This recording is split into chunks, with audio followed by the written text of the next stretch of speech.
Kinetics continued, pages 109. We're going to stop at 116 and jump from 121 to 123. So 116 and 121 are sample problems that I'll do in the next video. So temperature and rate.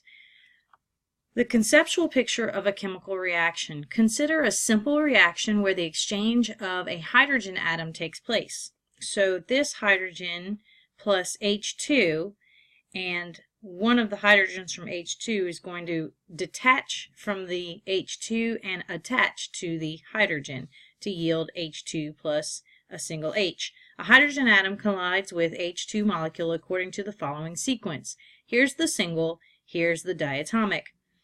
As they collide, one of the hydrogens in H2 begins to move over to the single H and away from the H that it is paired with. Then detaches from the original hydrogen and we get H2 plus H. During the course of the reaction, energy is being used to transform the reactants into products. The figure below shows the energy requirements during the course of the reaction. So here are the reactants, and as the reaction proceeds, these molecules in this element need enough energy in order to get over this barrier known as the activation energy, which is abbreviated with EA. When you get to this point up here, it's like we're at the halfway point in which the reaction can actually finally happen, where this hydrogen separates from this hydrogen and attaches to the other.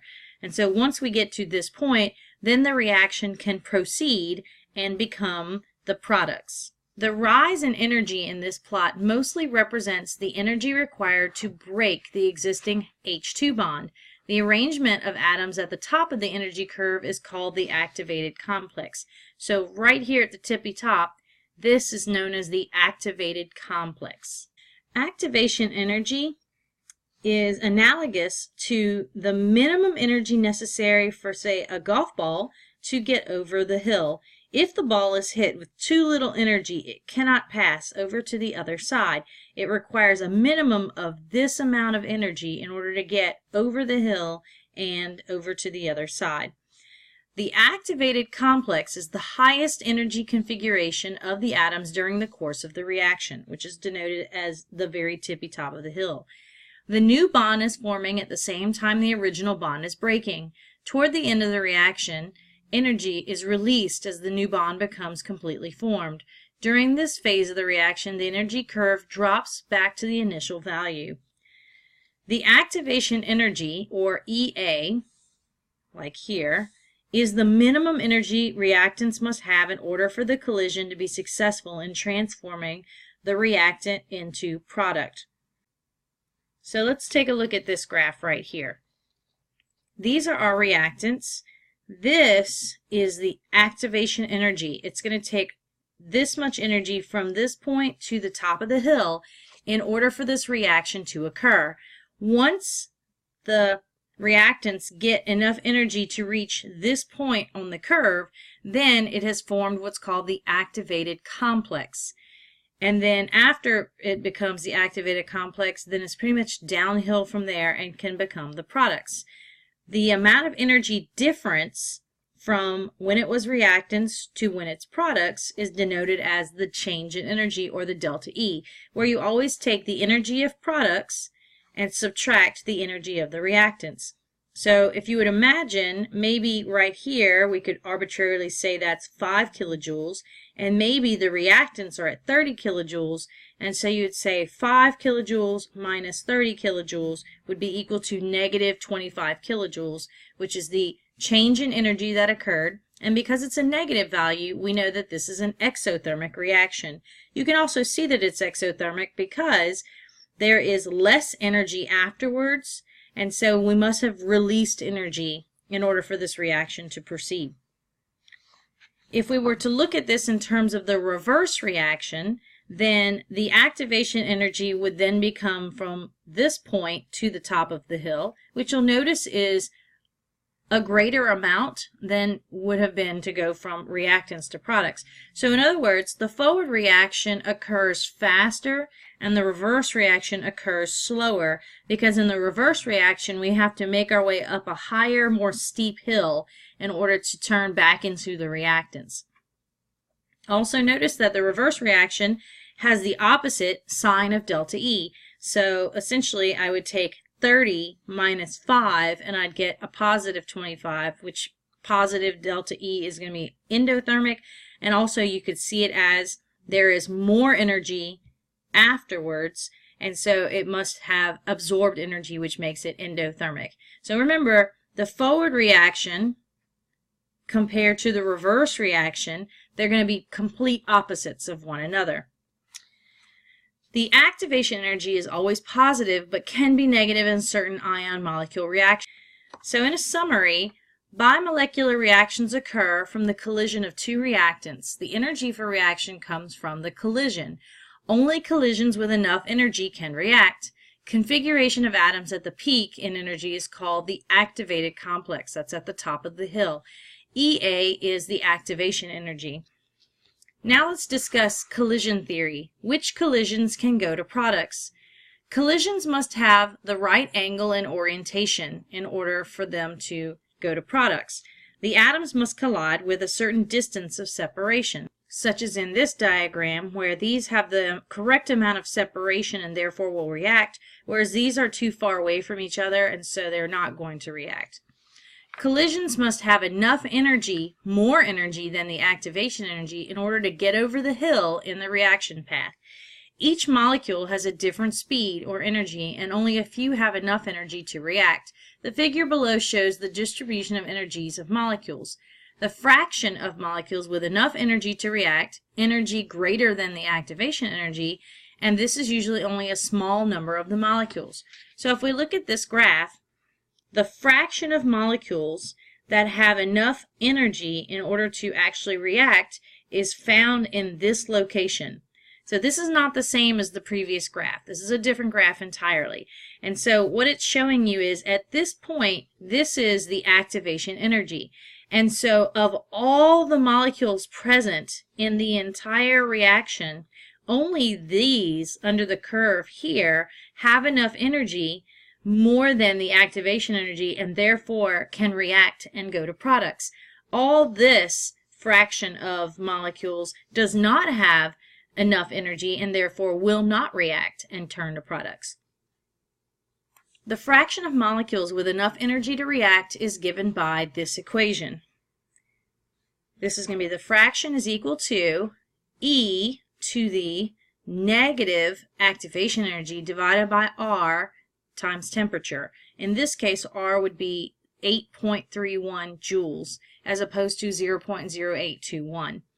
This equation gives the percentage of molecules that would have enough energy that is greater than the activation energy and thus can react. How temperature would affect the reaction.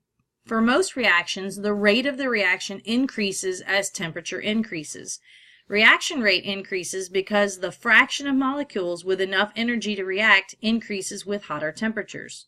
So if we look at this graph, fraction of molecules versus kinetic energy, we'll notice that when you have a colder temperature, then there is a low fraction of molecules that have enough energy to overcome the activation energy. However, when you increase the temperature, notice that the hill gets lower but wider, and so now we've actually increased the amount of molecules that have enough energy to overcome the activation energy. So basically, increasing temperature increases the amount of molecules that have enough energy to get over the activation energy barrier. The Arrhenius equation, rate of reaction depends on temperature. The equation that predicts the rate of reaction is the rate law. So K depends on temperature. Therefore, there's a relationship between temperature and K. This rate law equation depends on temperature through the rate constant K. The way that K depends on temperature is shown in the Arrhenius equation. Here is the Arrhenius equation. K is equal to the frequency factor, which is related to frequency of collisions that have the correct closeness and angle of orientation, times E to the negative activation energy divided by R, here's the gas constant, 8.314 joules per Kelvin mole, times the temperature, which would be in Kelvin also. The natural log form of the Arrhenius equation is also useful. So if I took that same equation from above and multiplied both sides by the natural log, or took the natural log of both sides, I should say, then I would get this equation. The natural log of K is equal to the negative activation energy divided by RT plus the natural log of A. According to the theory discussed above, when temperature increases, the fraction of molecules with enough energy to react also increases. This increases the value of K, and so also the rate of the reaction. So, if the fraction of molecules with enough energy increases, then K would increase, and if K increases, then the rate of the equation also increases. Therefore, when you increase temperature, you increase the rate constant, and thus increase the rate of a reaction.